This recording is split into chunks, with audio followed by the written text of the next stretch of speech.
Okay guys, I'm sharing some stuff that I did at my wedding that I think you might want to do too.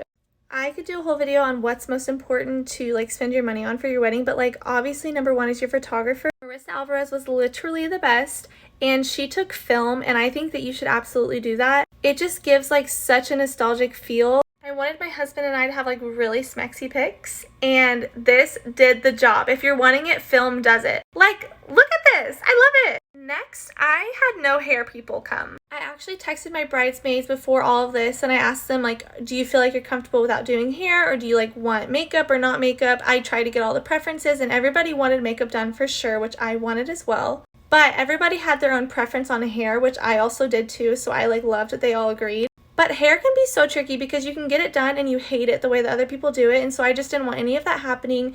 And I had a couple friends that were my bridesmaids that literally did hair, one being my sister-in-law, so I was like, perfect, done. So everyone, I just told them to have like their ideas ready. When the wedding day comes, you can do up, down, like literally whatever you want. So anyways, I loved that they did that. It was kind of giving up control sometimes, and that was hard, but also like I just wanted them to be happy, and this was an easy way for them to do that. Next, I had them all pick whatever shoes they want. I just told them they had to like be in the color scheme of the wedding, which was like pink, orange, like red, like it didn't matter like what shade, but it had to like match the dress a bit, you know what I mean? Just like match the color scheme. And it was so fun to see like what they got. That's one of my sister-in-law's shoes, and it was like fuzzy, and I loved it.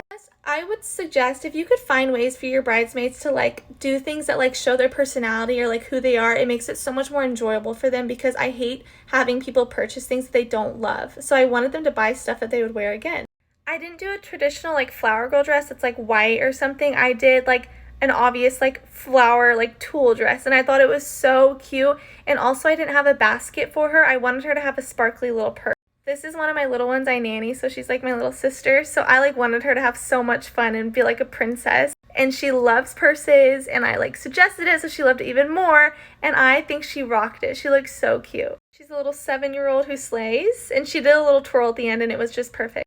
Next, I didn't do a first look. So I didn't do a first look. I did one with my dad and my bridesmaids, but not with CB, because I knew that if I did one, whenever I walked down the aisle, he like literally wouldn't cry. He's like already not the most emotional person, and so like if I had him like do it twice, he'd just be like, stop. So anyways, I walked down the aisle and he actually ended up bawling. His like shoulders were like shaking, and I was in shock. I literally thought he'd probably like give one little tear and be done, but he was sobbing, and I loved it. So I'm so glad I didn't do the first look. Plus it like built the anticipation. I loved it.